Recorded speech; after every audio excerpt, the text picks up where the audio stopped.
What's up, everybody? Welcome to Culture Shock Therapy, your health equity prescription. I'm your host, Dr. Katrina Gipson, emergency medicine physician and health equity thought leader. For those of you who are just joining us, this is your platform where we discuss all things political, policy, and pop culture and their impact on the social drivers of health and health inequities. Let's get into it. Isaac Freeman III, better known to the public as Fat Man Scoop, American rapper, hype man, radio personality, and for many, the embodiment of hip-hop culture. He was born in Harlem on August 6, 1968, and sadly passed away on stage during a performance in Connecticut on August 30th at the age of 56. I'd like to extend my sincerest condolences to his family, friends, colleagues, the hip-hop community, and all of the lives that he's touched.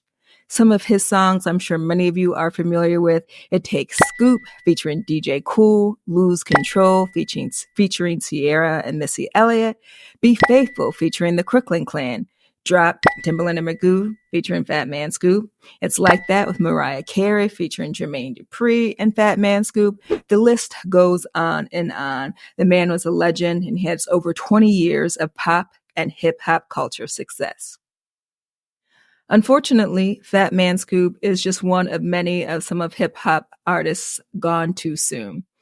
This year alone, we've lost Chino XL and DJ Polo. They both passed away in July at the ages of 50 and 63, respectively, in their homes. Up-and-coming Texas rapper Enchanting passed away at the age of 26. Brother Marquise of hip-hop group Two Live Crew passed away at the age of 58. Beat King, prominent Houston rapper and producer who passed away at the age of 39 earlier this month on August 15th. And DJ Mr. C, having produced and served as a DJ for likes of Notorious B.I.G., Big Daddy Kane, and who was a Hot 97 mainstay, passed away sadly in April of this year. So as we continue to lose greats who built hip-hop from the ground up and those who are becoming leaders of the new school, this begs the question, who is in charge of gatekeeping the culture? I'm sure as many of you remember, August 11th, 2023, hip-hop turned 50. So with so many of its originators and innovators passing, seemingly before their time, who is responsible for gatekeeping, maintaining, reinventing, and reinvigorating hip-hop culture? But better yet, what happens when we fail to do so? Before we move on, let's make sure we're still on the same page. There are four, or some people consider 5 pillars of hip hop. There's the MCing, the lyricism, DJing, the turntablism, graffiti, knowledge of the culture, and b-boying or b-girling, which is breakdancing.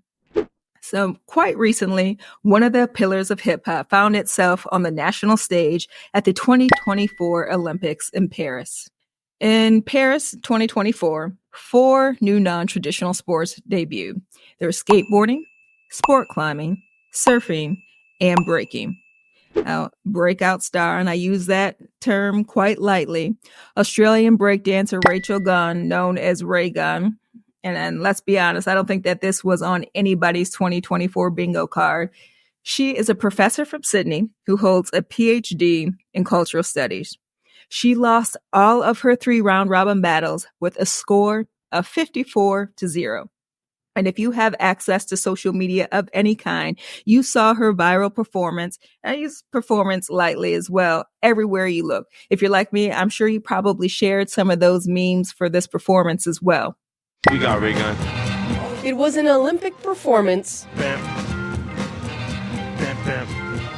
An anonymous individual even initiated a petition on change.org accusing Gunn and Australian authorities of unethical conduct for choosing Gunn in the first place to represent the country of Australia.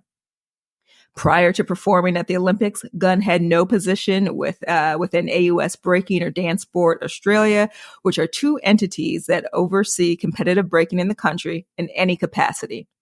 So, of course, we all asked ourselves, there had to be more skilled breakers who could have represented their country. And now we know that there are, some of whom didn't have the financial resources to compete. And somehow Gunn ended up performing and or competing in their place. And quite timely, Earlier today, BBC released an article in which Gunn apologized to the nation's hip hop community. She specifically said, "It is really sad to hear those criticisms, and I'm very sorry for the backlash that the community has experienced, but I can't control how people react." Now, I think we all know a sorry, not sorry, or a I'm sorry that you feel that way kind of apology when we hear one. And that doesn't really qualify as an apology. So, for those of you who are wondering, we will not be seeing breakdancing as an Olympic sport in Los Angeles in 2028 during the Olympics. But what a lot of people don't realize that this is more than a woman making a fool of herself on the international stage. It's a mockery of hip hop culture. So that leads us to talk about things such as cultural appropriation or culture vultures. What is it?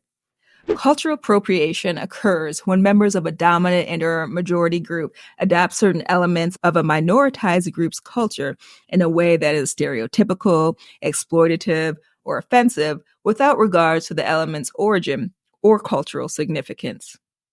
So with Halloween approaching, dressing up in indigenous person's clothing, native headdresses, black, brown, yellow face, all of these things count as cultural appropriation.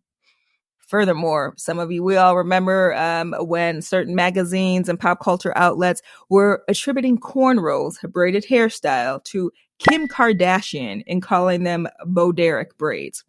But what about Gwen Stefani? Now, this woman, she is the OG of cultural appropriation. We all remember her, obsession and or shall we say interest in Japanese subculture, Harajuku. 2005, she released her luxurious music video where she was dressed like a chola. In 2012, because, she hadn't learned from her mistakes, she wore a feather headdress in her video Looking Hot with No Doubt. It doesn't just stop with your favorite artists appropriating headdress, dance, culture. This also occurs when we steal from BIPOC creatives on social media. Quite recently, and I know we're probably all sick of the very demure, very mindful saying on social media. However, this is important for the following reason. This is one of the rare times in which the creative, who happens to be a Chicago-based content creator, Jules LeBron, Puerto Rican trans woman, actually got some sort of acknowledgement and a recognition for her contribution to the culture of very demure, very mindful. You see how I do my makeup for work? Very demure, very mindful. So let us ask ourselves, how does this phenomenon impact BIPOC, Black, Indigenous persons of color?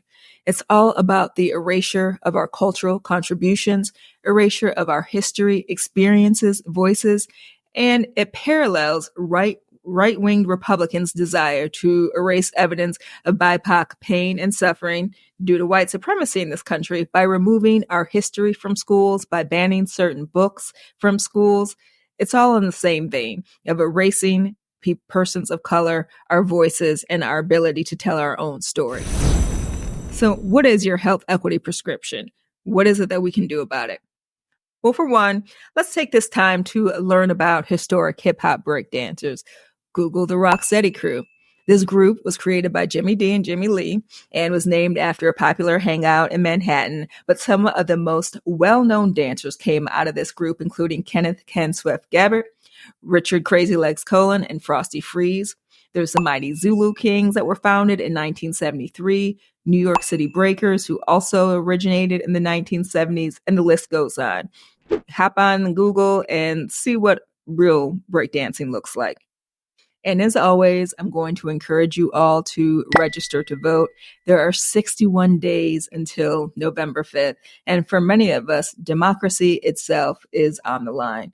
Hop on Google or whatever your search engine of choice is and make sure that you are registered to vote. Explore if there are any opportunities to vote absentee ballot and or early in your area if you don't think that you'll be available on voting day, but make sure that your voice is heard. Educate yourselves on the issues, particularly as they pertain to, reproductive rights, immigration's on the table as well. But for many of us, our very well-being, is on the table with his selection. So if you want to make sure that your voices are heard, that people of color's voices are heard and interests are protected, make sure that you register to vote.